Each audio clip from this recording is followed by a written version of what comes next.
The stars trembled when the Zenthroni ships moved through space. Their massive vessels cut through the darkness like blades made of crystal and metal. Each ship was bigger than most space stations. The hulls shone with a cold blue light that made other species look away in fear. The Zenthroni were not like other beings in the galaxy. They did not have soft flesh or warm blood. Their bodies were made of living crystal that grew from their home planet deep in the galaxy's center. They stood 12 feet tall on average.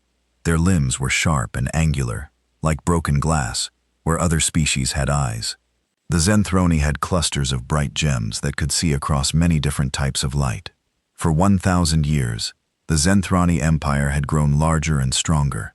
They had conquered 400 worlds. They had destroyed countless species. They had enslaved millions of beings. Their technology was far beyond what most civilizations could understand. Their weapons could crack planets in half. Their shields could stop the power of entire stars. The Zenthroni believed they were perfect. They thought all other life forms were mistakes that needed to be fixed or removed. They called organic life the soft plague, and considered it their duty to clean the galaxy of such weakness. Every species they met had the same two choices: become slaves or die. In the great crystal cities of their homeworld, the Zenthroni kept detailed records of every species they had destroyed. They had libraries filled with the final moments of dying civilizations. They watched these recordings for entertainment. The screams and pleas of defeated enemies were like music to their crystalline ears. Their empire was ruled by the Crystal Council, 7 ancient Zenthroni who had lived for thousands of years. These beings had seen the rise and fall of countless civilizations. They had watched as their fleets turned green worlds into empty rocks floating in space. They felt no pity or regret. To them, conquest was as natural as breathing. The Zenthroni military was organized into great fleets. Each fleet had enough firepower to destroy entire solar systems. The ships were controlled by war masters, elite Zenthroni warriors, who had proven themselves in hundreds of battles. These war masters competed with each other to see who could destroy civilizations the fastest. War Master Cathvar was one of the most feared commanders in the Empire. He had personally overseen the destruction of 47 species. His flagship, the Crystal Fang, was a massive dreadnought that could split moons with a single shot. Cathvar took pride in collecting the final transmissions of dying species. He kept them in his private chambers and played them when he wanted to remember his victories. The Zenthroni had a particular hatred for what they called water worlds. These planets were covered in oceans and supported carbon-based life. The Zenthroni found such worlds disgusting. The idea of life swimming in liquid made their crystal forms shiver with revulsion. They had developed special weapons just for destroying water worlds, turning their oceans into steam and their continents into glass. Most species in the galaxy knew about the Zenthroni. They were the nightmare that parents used to scare their children. Trade routes changed direction to avoid Zenthroni space. Entire civilizations had moved to the far edges of the galaxy just to stay away from the Crystal Empire. The Zenthroni expansion followed a pattern that never changed. First, their scout ships would find a new system with intelligent life. These scouts would study the target species for several months. They would learn about their technology, their population, and their military strength. The scouts would also search for anything valuable that the Empire might want to keep. Once the scouts finished their work, a Zenthroni fleet would arrive. The fleet would position itself just outside the target system and broadcast a message. The message was always the same: "You have been chosen for integration into the Zenthroni Empire. Surrender immediately, and some of your population will be allowed to serve as slaves. Resist, and your entire species will be eliminated. You have 72 standard hours to decide." Some species surrendered immediately. They had heard the stories about Zenthroni power and chose slavery over death. These lucky civilizations were stripped of their technology and their strongest members.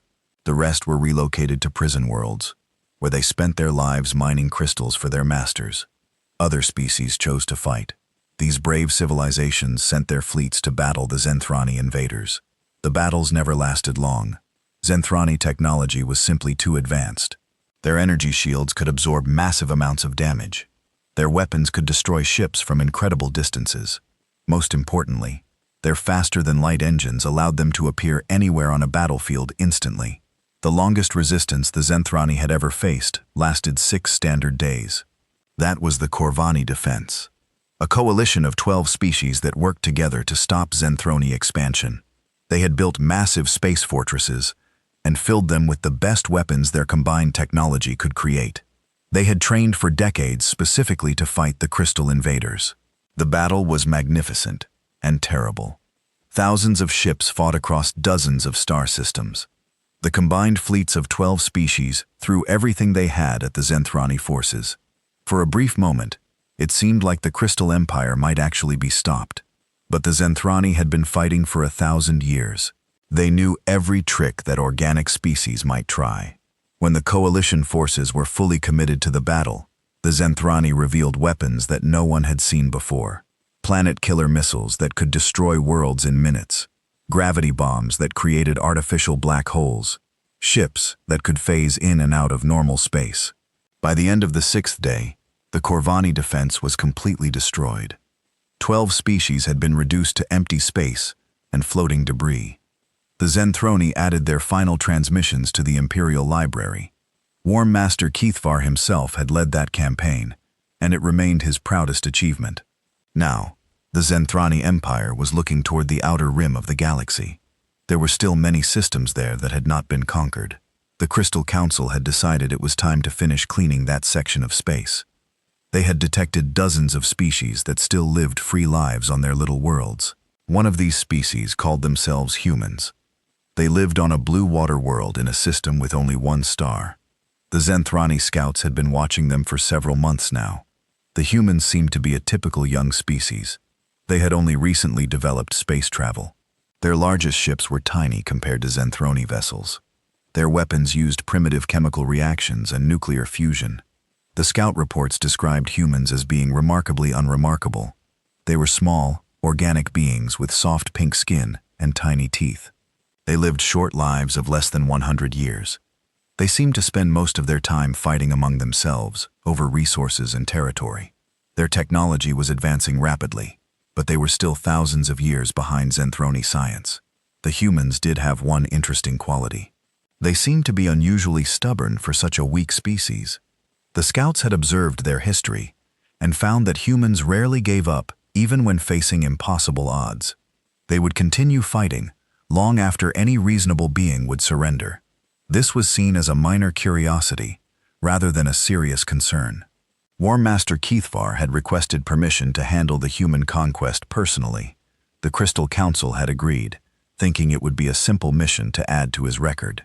They expected the humans to surrender quickly once they saw the power of a Zenthroni fleet. If not, the conquest would probably take less than a day. The fleet that was assembled for the human conquest was smaller than usual, only 50 ships, including Cathar's flagship. This was considered more than enough firepower to handle a single primitive world. Some members of the Crystal Council thought even 50 ships was excessive for such a weak target. As the Zenthroni fleet prepared to depart for human space, there was excitement throughout the Empire. News of the upcoming conquest had spread to every crystal city. Citizens gathered in public spaces to watch the live broadcasts that would show the destruction of another organic species. Betting pools opened on how quickly the humans would surrender. The Zenthrani had conquered so many species that they had developed a sense of routine about it. They knew exactly how long each type of civilization would last. Waterworld species usually surrendered within hours. Desert species might fight for a day or two. The few spacefaring civilizations they had encountered typically lasted about a week before being completely destroyed. Humans were classified as a waterworld species with primitive space capability. The official estimate was that they would surrender within 6 hours of seeing the Zenthroni fleet. If they chose to fight, they would be eliminated within 24 hours. These predictions were based on 1,000 years of conquest experience. The Zenthroni did not know that they were wrong. They did not know that humans were different from every other species they had encountered. They did not know that humans had been watching them just as carefully as they had been watching humans. Most importantly, they did not know that humans had been preparing for this moment for much longer than anyone thought possible. The Zenthroni Empire continued its 1,000-year routine. Ships moved through space. Weapons were charged. Records were prepared to document another victory. The crystal beings prepared themselves for what they expected to be the easiest conquest in their long history. They had no idea that they were about to make the worst mistake any species had ever made. They had no idea that they were flying toward their own destruction. They had no idea that the small, soft humans they planned to destroy would soon become the most feared force in the galaxy. The Zenthroni fleet flew through the darkness toward Earth, carrying with them the confidence of 1,000 years of victories. Behind them, their empire continued its daily routine, never imagining that these would be the last normal days they would ever know. The warning came on a Tuesday morning, Earth Standard Time. Deep space monitoring stations picked up the energy signatures first. Massive objects were moving through faster-than-light space toward the solar system. The readings were unlike anything humans had ever seen before. Dr. Sarah Chen was the first person to understand what the readings meant. She worked at the Titan Observatory, one of humanity's most advanced space monitoring facilities. When the computer alerts started screaming, she thought there must be an equipment malfunction. The energy levels were simply too high to be real. But the readings kept coming from multiple stations. Deep space arrays throughout the solar system were all detecting the same thing. Something huge was approaching Earth. Something that contained more energy than entire star systems. Within hours, the news had reached every government on Earth. Emergency meetings were called. Military leaders gathered in secure bunkers. Scientists worked frantically to understand what was coming toward them. The general public remained unaware, but those in power knew that humanity was about to face something unprecedented. The objects dropped out of faster-than-light travel at the edge of the solar system. 50 massive crystalline ships appeared in perfect formation, each one larger than Earth's biggest space stations. Their hulls reflected starlight in patterns that hurt human eyes to look at directly. Energy readings spiked so high that several monitoring stations had to shut down to avoid damage. For 6 hours, the alien fleet simply waited. They made no attempt to communicate. They performed no scans that human equipment could detect. They just hung in space like a wall of crystal and metal, blocking out entire sections of stars. Then the message came. Every radio frequency on Earth received it at the same time. Every television station, every internet connection, every communication device suddenly carried the same transmission. The voice was cold and sharp, like glass breaking in slow motion. Primitive beings of the third world from this system star. The voice said, "You are being addressed by Warm Master Keith of the Zenthroni Empire. Your species has been selected for integration into our great civilization." The message continued for several minutes. It described the Zenthroni Empire and their 1,000 years of conquest. It explained how hundreds of species had already been integrated or eliminated. It listed the achievements of Zenthroni science and the power of their military forces. "You have 2 choices," Warm Master Keithar concluded. "Surrender immediately, and some members of your species will be allowed to live as servants. Resist, and your entire world will be sterilized. You have 72 standard hours to make your decision. Choose wisely." The transmission ended, leaving Earth in stunned silence. Within minutes, every major news network was broadcasting the alien message. Panic began to spread across the planet. Stock markets crashed. Cities experienced massive traffic jams as people tried to flee to rural areas. Religious leaders declared that the end times had arrived.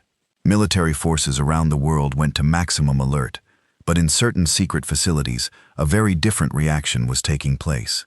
Deep beneath the mountains of Colorado, in a facility that did not officially exist, Admiral Marcus Webb received a coded message on his personal communicator. The message contained only 3 words: Protocol 7, execute. Admiral Webb had been waiting for this message his entire career. He had trained for it, planned for it, and dreaded it. Now that it had finally arrived, he felt strangely calm. He walked to a vault that required 3 different types of authorization to open. Inside was a single folder marked with symbols that most humans would not recognize. Similar scenes were playing out in hidden facilities around the world. In underground bases, in orbital stations, in research centers disguised as ordinary buildings. Humans were opening sealed orders and activating systems that had been sleeping for decades. The general public did not know about these facilities. Most government leaders did not know about them. They were part of a program that had begun long before the Zenthroni scouts had arrived in human space. They were humanity's insurance policy against a threat that many people had hoped would never come. 50 years earlier, human deep space probes had detected evidence of the Zenthroni Empire. The probes had found destroyed worlds, empty systems, and debris patterns that suggested massive space battles. Human scientists had analyzed the data and reached a terrifying conclusion. There was something in the galaxy that was systematically destroying other civilizations. A secret international committee had been formed to study the threat. They called it the Xenocide Prevention Project. Their mission was simple: figure out how to protect humanity from whatever was destroying other species. The project received unlimited funding and access to humanity's best minds. Everything they did was classified far above normal government security levels. For 50 years, the project had been preparing. They had built weapons that officially did not exist. They had developed technologies that were supposedly impossible. They had created strategies based on the assumption that humanity would one day face an enemy with vastly superior conventional technology.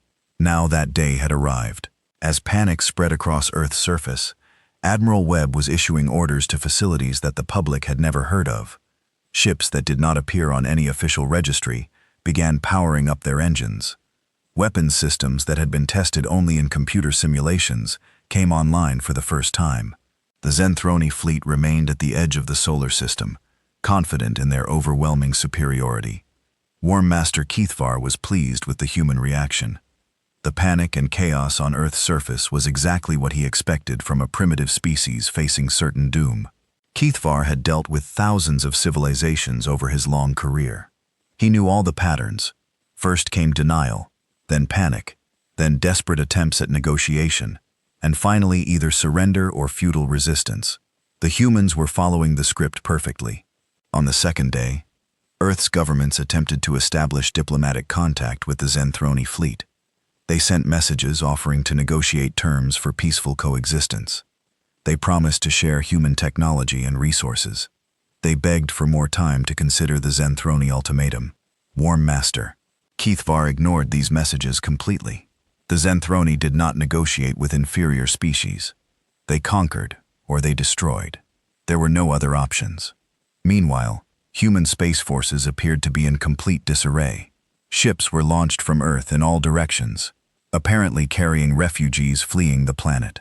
Military vessels took defensive positions around major population centers. Construction crews worked frantically to build additional orbital defenses. To Zenthroni observers, it looked like exactly what they expected: a desperate, unorganized response from a species that had no hope of mounting effective resistance. The refugee ships were particularly amusing to Worm Master Keith. Where did these humans think they could run that Zenthroni fleets could not follow? On the third day, with only hours remaining before the deadline, Earth's leaders sent one final message to the Zenthroni fleet. The transmission was brief and delivered by a man who identified himself as Admiral Webb, commander of United Earth Defense Forces. His words were simple and direct. "We have received your ultimatum and considered our options carefully. Our response is as follows: leave our solar system immediately or face the consequences. You have 1 hour to comply with this demand." When this message reached the Zenthroni fleet, Worm Master Keithvar actually laughed. The sound was like crystal chimes being shattered with hammers. His officers shared his amusement. The idea that these primitive humans would dare to threaten the Zenthroni Empire was beyond ridiculous. Keithvar decided to share the human message with the entire empire. He broadcasted on all communication channels, adding his own commentary about the foolishness of organic species. Across hundreds of Zenthroni worlds, crystal beings gathered to laugh at the humans' pathetic attempt at defiance. The broadcast became one of the most popular entertainment programs in Zenthroni history. Citizens shared it with their friends and family. Children played games where they pretended to be brave humans, threatening mighty Zenthroni warriors. It was all very amusing. Worm Master Keith used the human message as an opportunity to demonstrate Zenthroni superiority. He explained to his audience how human technology was thousands of years behind Zenthroni science. He described the primitive weapons that Earth's military forces possessed. He compared human space vessels to toys that Zenthroni children might play with. "These humans have ships that burn chemical fuel," Keithvar said during his broadcast. "They have weapons that throw pieces of metal at their enemies. They have lived on only one world for their entire existence as a species. Yet they dare to threaten us. It would be funny if it were not so pathetic. The hour deadline came and passed. Admiral Webb's ultimatum was ignored. The Zenthroni fleet began moving toward Earth, their massive ships accelerating to combat speed. Energy signatures spiked as weapon systems came online. The conquest of humanity was about to begin. War Master Kethar ordered his ships into the standard attack formation. The largest vessels would establish orbital bombardment positions around Earth. Smaller ships would eliminate any human space forces that tried to interfere.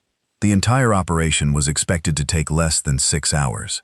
As the Zenthroni fleet crossed the orbit of Neptune, Kethvar prepared to give the order to begin the attack. He had personally overseen the destruction of 47 species. This would be number 48. After today, humans would join the long list of civilizations that existed only in Zenthroni record libraries. But something was wrong. Kethvar's sensor operators were reporting strange readings from throughout the solar system. The refugee ships that had fled Earth were not where they should be. Instead of running away from the battle, they seemed to be taking positions around the Zenthroni fleet. More concerning were the energy readings coming from these ships. They were much too high for the primitive human technology that Zenthroni scouts had observed. Some of the vessels were generating power signatures that rivaled Zenthroni destroyers. Warm Master, his chief sensor operator, reported, "I am detecting weapons locks from multiple human vessels. Their targeting systems are far more advanced than our intelligence reports indicated." Kethvar studied the tactical display with growing confusion. The human ships were not fleeing in panic. They were not begging for mercy. Instead, they were surrounding his fleet in a perfect attack formation. Their movements showed a level of coordination and tactical skill that should have been impossible for such a primitive species. "All ships raise defensive shields," Kethvar ordered. "Prepare for immediate combat operations." As Zenthroni shields came online, Admiral Webb's voice echoed across all communication frequencies one final time. "You were warned. You chose not to listen. Now you will learn why humans are different from every other species you have conquered." The first shot came from a ship that looked like an ordinary cargo freighter. One moment it was drifting silently near Jupiter's orbit, appearing harmless and insignificant. The next moment, space itself seemed to tear open as a beam of pure energy erupted from its hull. The beam struck the Zenthroni destroyer shard's edge dead center. For a split second, nothing seemed to happen. Then the massive crystal ship simply ceased to exist. There was no explosion, no debris field, no death. Cry from the crew. The destroyer was there, and then it was not. As if reality had decided it never existed in the first place. Warm Master Kethvar stared at his tactical display in disbelief. The readings made no sense. A primitive human vessel had just erased one of his ships, using a weapon that defied all known laws of physics. The energy signature was unlike anything in Zenthroni databases. All ships evasive maneuvers. Kethvar commanded, "Return fire immediately." The Zenthroni fleet responded with practiced efficiency. 50 crystalline ships opened fire simultaneously, unleashing enough destructive power to sterilize entire planets. Their energy beams and plasma cannons lit up the darkness between worlds. Any conventional fleet would have been vaporized instantly, but the human ships were not conventional. As Zenthroni weapons struck their targets, the human vessels seemed to shimmer and fade. Energy beams passed harmlessly through hulls that suddenly became translucent. Plasma bolts struck shields that absorbed the attacks, and somehow redirected the energy back at the Zenthroni ships. 3 more Zenthroni destroyers vanished under return fire that used their own weapons against them. The crystal ship's advanced sensors could not understand what they were seeing. The human vessels appeared to be phasing in and out of normal space, existing in multiple dimensions simultaneously. "Impossible," Kethvar snarled. "These readings cannot be accurate. No species has this technology." His sensor officer was frantically checking and rechecking the instruments. "Warm Master, all systems are functioning normally. The human ships are using some form of dimensional manipulation. They are shifting between layers of space-time to avoid our attacks." More human ships revealed themselves throughout the solar system. They had been hiding in asteroid fields behind moons and within the rings of gas giants. Each vessel began broadcasting targeting solutions to the others, creating a coordinated attack network that encompassed the entire battlefield. The Zenthrani found themselves surrounded by an enemy that should not have existed. Ships that looked like simple mining vessels opened weapon ports to reveal cannons that tore holes in reality. Cargo haulers deployed armor plating that seemed to bend light around itself. Even small human fighters demonstrated technology that was theoretically impossible. Warm Master Kethar activated the emergency communication array and sent a desperate message back to Zenthrani space. This is Kethar. The intelligence reports were completely wrong. The humans have weapons and defenses far beyond what we expected. I am requesting immediate reinforcement. The reply came back within minutes. The Crystal Council's response was cold and dismissive. Warm Master Kethar, you are fighting a single primitive world with 50 ships of the line. Complete your mission or face charges of incompetence upon your return. Kethar closed the communication channel and focused on the battle. The tactical situation was deteriorating rapidly. His fleet had been reduced to 37 ships, while the humans continued to reveal new vessels from hidden positions throughout the solar system. The human attack pattern was unlike anything in Zenthroni military doctrine. Instead of focusing their fire on single targets, they seemed to be herding the Zenthroni fleet into a specific area of space. Every time Kethar tried to break his ships out of the encirclement, human forces would appear to block his escape routes. Warm Master, his navigation officer reported.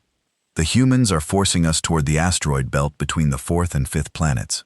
I believe they are attempting to trap us in that region. Kethar studied the tactical display and realized the officer was correct. The human attack pattern was not random. It was carefully designed to push the Zenthroni fleet into a predetermined location. But why would the humans want to fight in an asteroid field? The space rocks would provide cover for both sides equally. The answer came when the Zenthroni fleet reached the edge of the asteroid belt.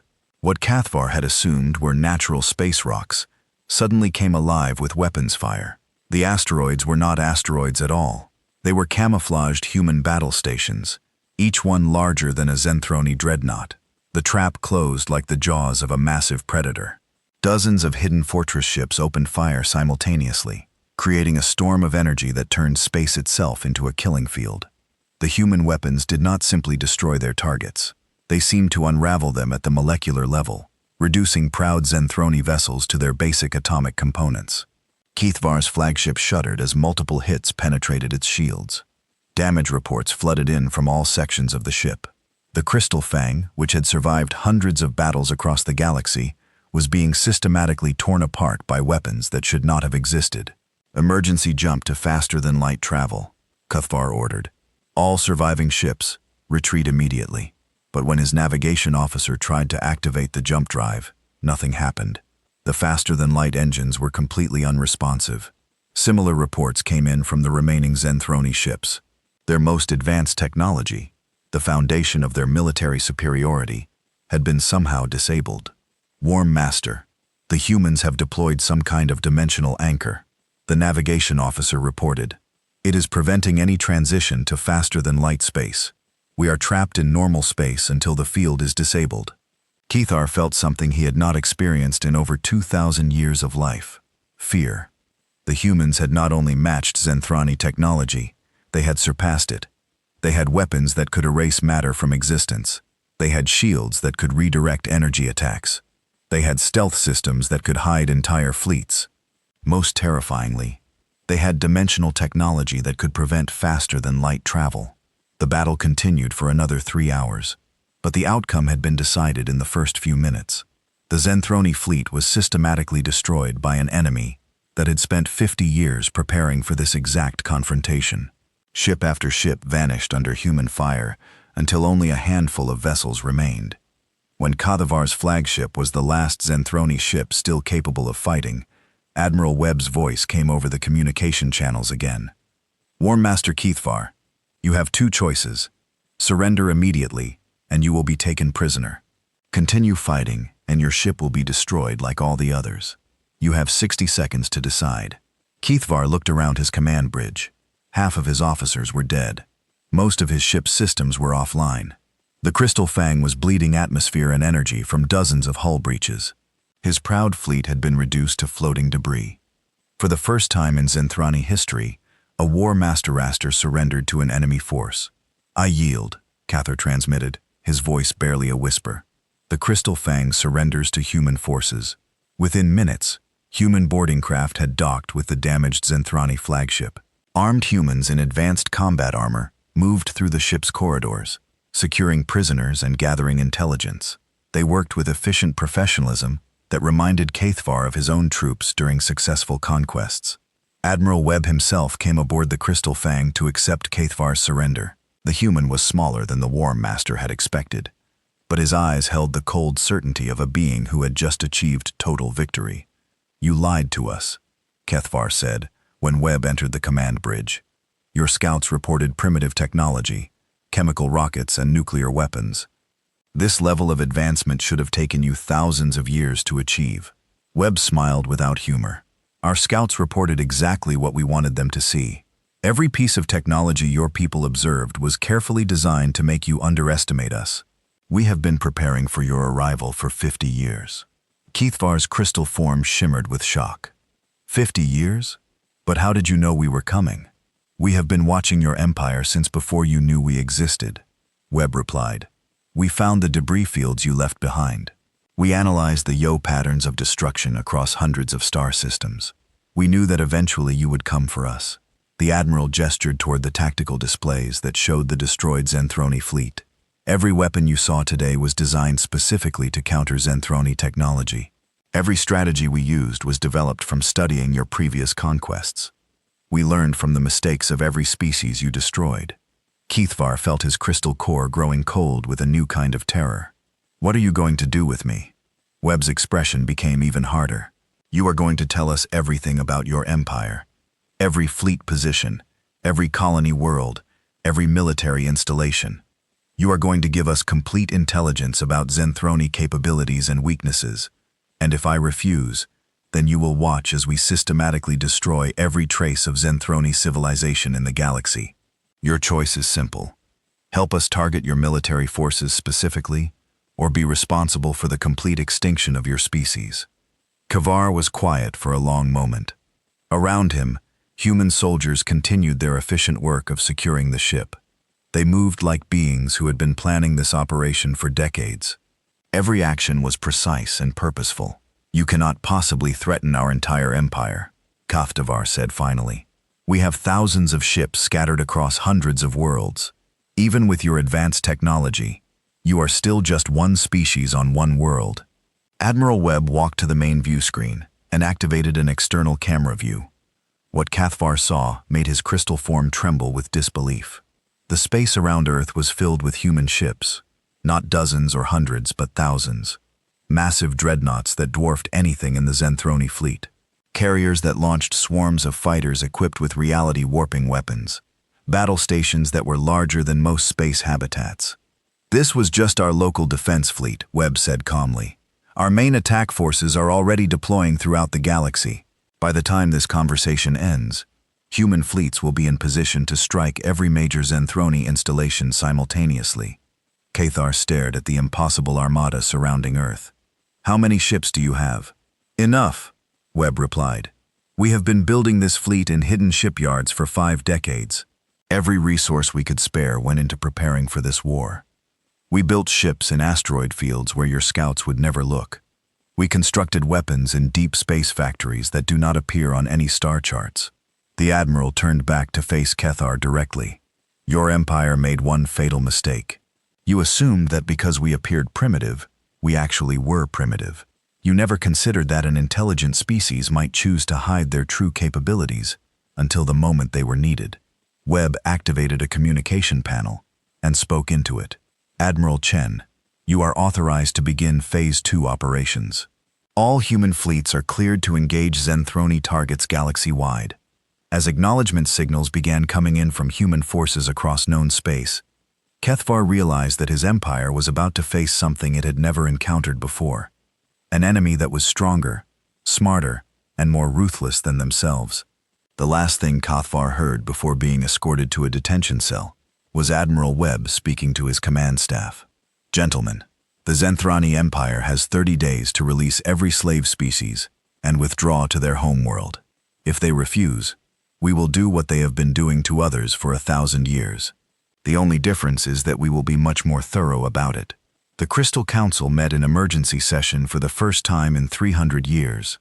The 7 ancient rulers of the Zentrani Empire gathered in their great hall on the homeworld, their crystalline forms glowing with agitation and disbelief. Before them floated a holographic display showing the complete destruction of War Master Cathar's fleet. High Counselor Vexathorn, eldest of the 7, spoke first. His voice carried the weight of 4,000 years of life and conquest. This recording must be fabricated. No single primitive world could possess such technology. The quantum signatures are authentic, replied Counselor Morath, who oversaw the Empire's intelligence networks. Our sensors confirm that 50 ships of the line were destroyed or captured by human forces. Cathar himself is being held prisoner. The Phi Council chamber fell silent, except for the harmonic resonance of crystal beings in deep thought. For 1,000 years, the Zenthroni had been the undisputed masters of the galaxy. Their technology was supreme. Their military was invincible. The idea that some unknown species could challenge them was beyond comprehension. Perhaps this is an isolated incident, suggested Counselor Rayath. One world with unusual defenses. We can simply avoid that system and continue expansion in other directions. High Counselor Vexthorn's crystal form flared with anger. We do not avoid anything. The Zenthrani Empire has never retreated from any enemy. We will not begin now because of one setback. But even as the council debated, reports were arriving from across the Empire. Human fleets had appeared in dozens of star systems simultaneously. They were not engaging Zenthroni forces directly. Instead, they were positioning themselves near major installations and broadcasting a simple message. The Zenthroni Empire has 30 days to release all enslaved species and withdraw to your homeworld. Failure to comply will result in the complete destruction of your civilization. This is your only warning. The message was delivered in perfect Zenthrani language, suggesting that humans had thoroughly studied their culture and technology. More disturbing were the energy readings from the human ships. Each vessel carried enough firepower to threaten entire Zenthroni battle groups. How many ships are we facing? Asked Counselor Drafan, the Empire's chief military strategist. Our current estimates suggest at least 10,000 human vessels, Morta replied. Possibly more. They are equipped with technology that our scientists cannot explain. Some appear to be capable of faster-than-light travel without using conventional jump drives. Counselor Sillies, youngest of the 7 at only 800 years old, made an unprecedented suggestion. Perhaps we should consider negotiating with these humans. If their technology is truly superior to ours, we might learn from them. The other council members turned toward her with expressions of shock and disgust. The idea of negotiating with any species was anathema to Zenthrani philosophy. They were the supreme race. They did not negotiate. They conquered, or they destroyed. The Empire does not negotiate with inferior species. High Counselor Vexthorn declared, "Send the 7th Fleet to engage the nearest human formation. We will demonstrate that yesterday's defeat was merely an anomaly." The 7th Fleet was one of the Empire's most powerful military formations. 200 ships, led by War Master Zenthroth, a veteran of 600 conquest campaigns. If any force could restore Zenthroni prestige, it would be the 7th Fleet. War Master Zaketh received his orders with enthusiasm. He had studied the recordings of Kethvar's defeat and believed he understood what had gone wrong. Kethvar had been overconfident and unprepared for advanced technology. Zalketh would not make the same mistakes. The 7th Fleet deployed with full combat protocols. Every ship was equipped with the most advanced Zenthrani weapons and shields. Scout vessels were sent ahead to gather detailed intelligence about human capabilities. Nothing would be left to chance. The fleet's target was a human formation orbiting a Zenthroni mining colony in the Andorian sector. 20 human ships were positioned near the asteroid facilities where millions of enslaved aliens worked to extract rare crystals for the Empire. The human vessels made no attempt to hide their presence. They simply waited in perfect formation. They are either supremely confident or completely insane, Zalketh observed as his fleet approached the human position. 200 ships against 20. Even with their advanced technology, they cannot hope to survive. The human fleet commander identified himself as Admiral Rodriguez of the United Earth Defense Forces. His message to Zhou was brief and professional. You are ordered to withdraw from this system immediately and release all enslaved beings. Failure to comply will result in the destruction of your fleet. Zalkith broadcast his response across all frequencies so that every being in the system could hear it. I am War Master Zalkith of the 7th Fleet. We do not take orders from inferior species. Surrender now, and your deaths will be quick. EA battle began exactly 30 seconds later. The human ships moved with impossible speed and coordination. They did not form traditional battle lines or attempt to match the Zenthroni formation. Instead, they seemed to dance through space, appearing and disappearing at will. Their weapons fired in patterns that defied conventional tactics. Zalkith quickly realized that his numerical advantage meant nothing. The human ships could exist in multiple locations simultaneously, creating false targets and attacking from unexpected angles. When Zenthroni weapons managed to strike human vessels, the damage seemed to heal itself within seconds. War Master, we cannot achieve target locks, his weapons officer reported. The human ships are phasing in and out of normal space, faster than our computers can track. Worse, the human weapons were systematically destroying Zenthroni ships with terrifying efficiency. Each shot seemed designed to exploit specific weaknesses in crystal technology. Armor plating that could withstand star-class energy weapons crumbled under human fire like brittle glass. Within 2 hours, the 7th Fleet was completely destroyed. 200 of the Empire's finest ships reduced to floating debris. War Master Zalkith's final transmission was a desperate plea for reinforcements that would never come. News of the second defeat spread throughout the Zenthroni Empire like a virus. For the first time in their history, crystal beings began to feel something they had never experienced before. Doubt. If the mighty 7th Fleet could be destroyed so easily, what force could stand against these humans? The Crystal Council convened again, their earlier confidence replaced by growing panic. Reports continued to arrive from across the Empire. Human fleets were everywhere, appearing in systems that should have been impossible to reach. Their ships moved faster than anything in Zenthroni databases. Their weapons struck with surgical precision. They are not just technologically superior, admitted Counselor Math. They understand our psychology, our tactics, our weaknesses. This is not a spontaneous response to our arrival. They have been studying us for decades. High Counselor Vex Thorn's crystal form was dim with shock and confusion. How is such preparation possible? Our scouts detected a primitive species with limited space travel. There was no indication of advanced military capability because they did not want us to see it, replied Counselor Sillies. Every piece of intelligence we gathered was carefully crafted to make us underestimate them.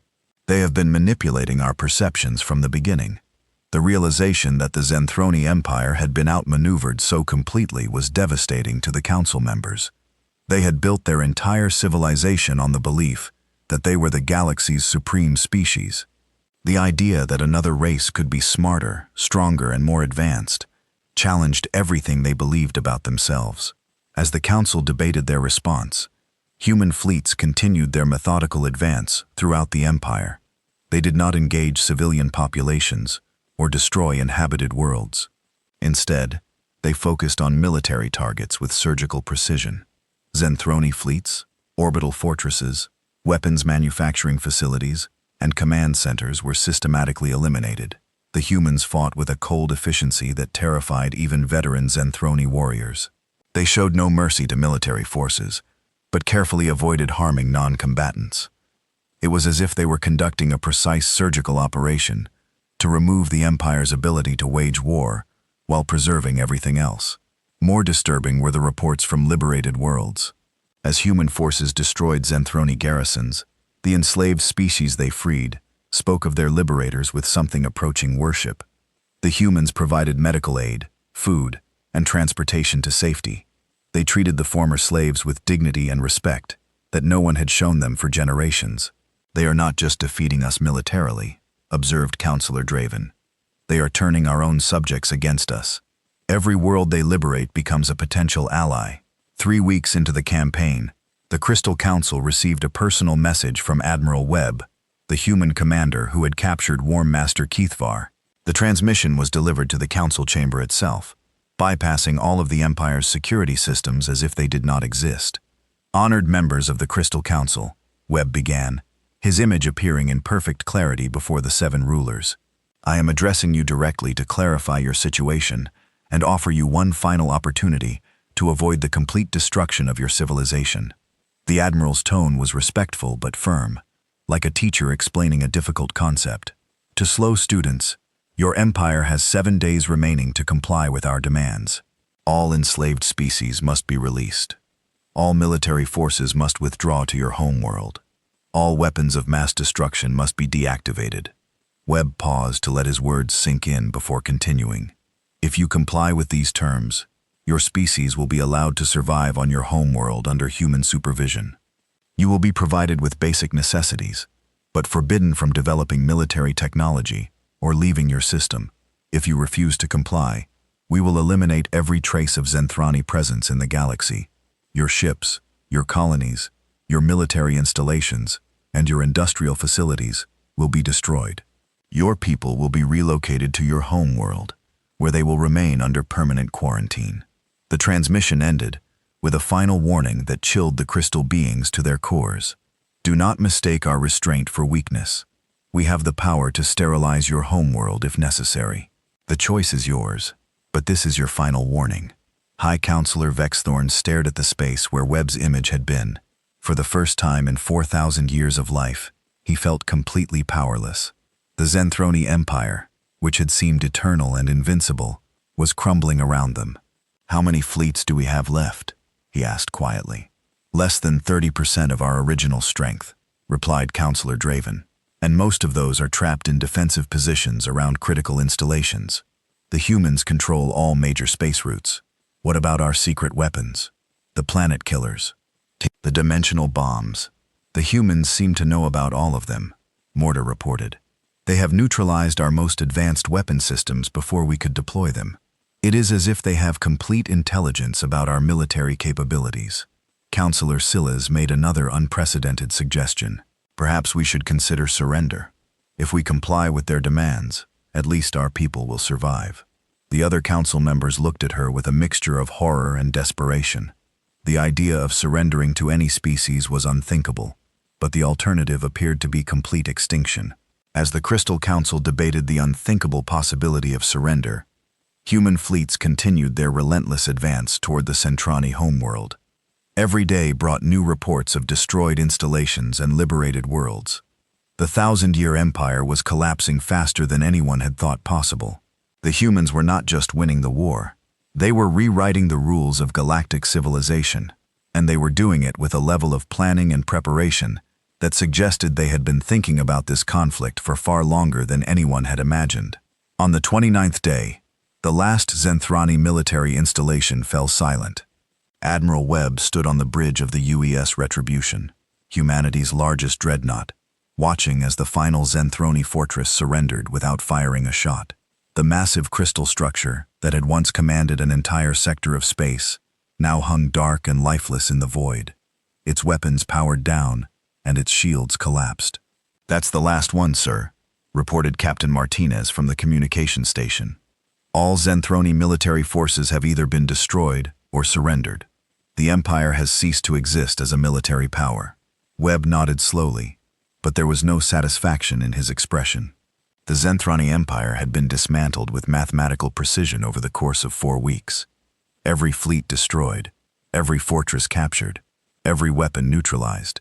It was the most complete military victory in galactic history, and it had been accomplished with minimal human casualties. But the war was not over yet.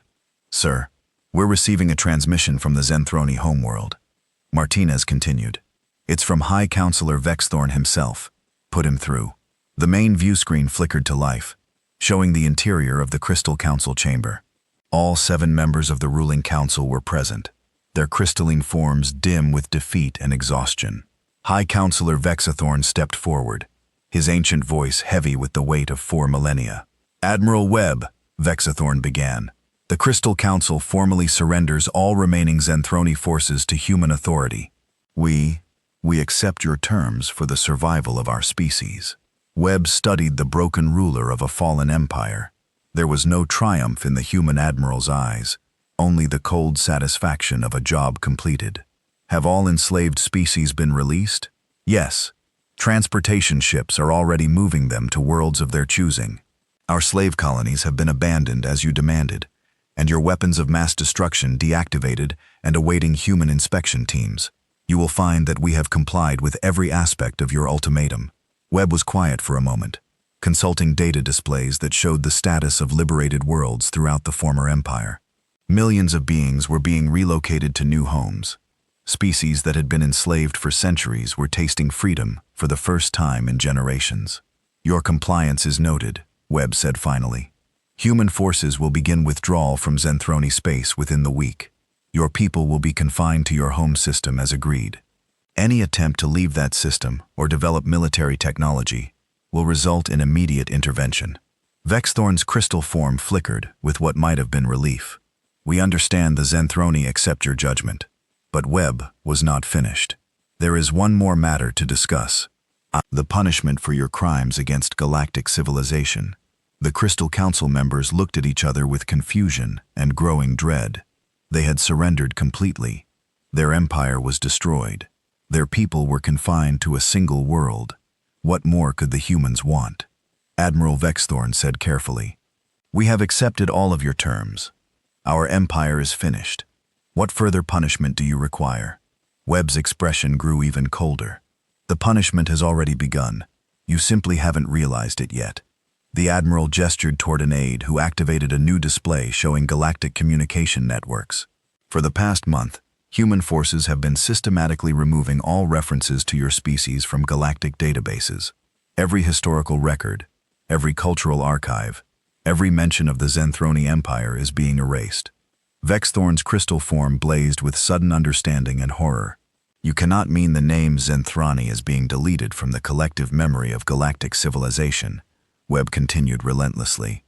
"Within a generation, no one will remember that your empire ever existed. The species you conquered will remember their liberation, but not who they were liberated from. The worlds you destroyed will be restored, but the cause of their destruction will be forgotten." The human admiral stood straighter, his voice carrying the weight of absolute authority. "This is humanity's judgment upon you. You will not be martyrs. You will not be remembered as great conquerors. You will not become legends that future tyrants might seek to emulate. You will simply fade from history as if you never existed at all. But our achievements, our technology, our 1,000 years of expansion," Vexthorn protested, "will be credited to other species, or listed as unknown in origin," Webb replied without emotion. "Your scientific discoveries will be attributed to the civilizations you stole them from. Your architectural monuments will be redesigned to remove all Zenthroni characteristics. Even your language will be systematically removed from galactic databases." Counselor Silas stepped forward, her young voice breaking with desperation. "Please, Admiral Webb, death would be more merciful than this. To be erased from history entirely. It means that everything we were, everything we accomplished, will be as if it never happened." Webb turned his full attention to her, and for a moment, his expression softened slightly. "That is exactly the point. You built an empire on the suffering of others. You destroyed hundreds of civilizations and enslaved millions of beings. You kept records of their final moments for your entertainment." The Admiral's voice grew harder again. "Now you will experience something far worse than death. You will experience complete irrelevance. Future generations will never know your name. The species you terrorized will forget you ever existed. You will become nothing more than a blank space in the historical record." High Counselor Vexathon sank to the floor of the council chamber, his ancient crystal form dimming to barely visible levels. 4,000 years of life, conquest, and pride had been reduced to absolute meaninglessness in a single conversation. "How?" he whispered. "How is such a thing possible?" "Because we control galactic communication networks now," Webb explained. "Every database, every archive, every educational system.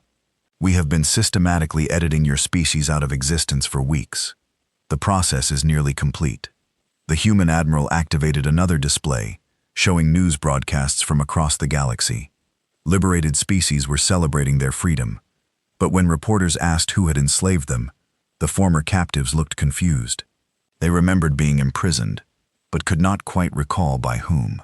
"Memory modification technology," Webb said, noting the council's horrified expressions. "We are not forcing anyone to forget.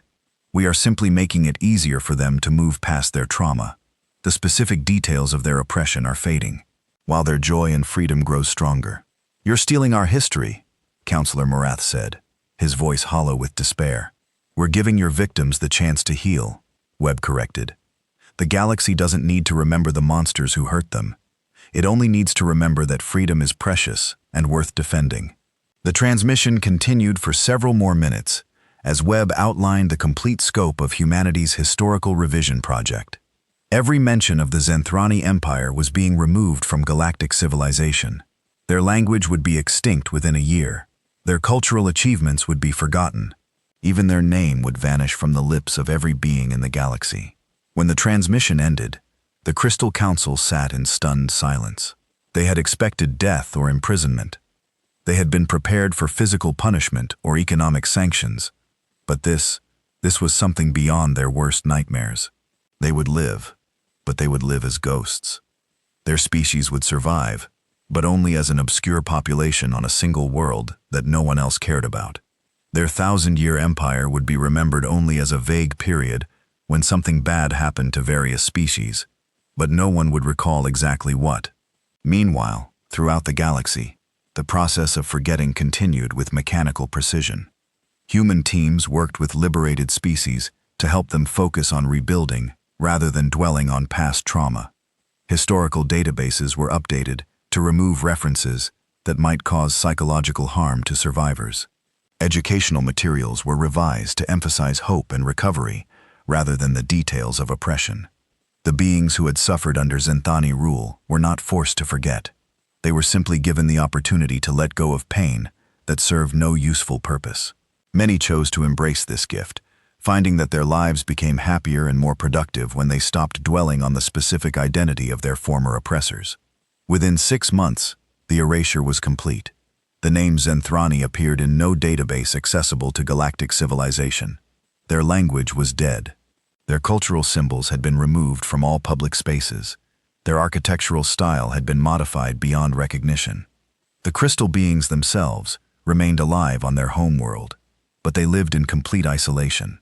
Human monitoring stations ensured that they could not leave their system or communicate with the outside galaxy. They became a closed population, forgotten by everyone except themselves. Some Zenthrani tried to preserve their history by carving records into crystal formations. Others attempted to pass down their culture through oral traditions. But with each passing generation, the memories became less clear. Children who had never seen the Empire found it difficult to believe their elders' stories about galactic conquest. 100 years later, young Zenthroni thought their ancestors' tales of empire were just myths and legends.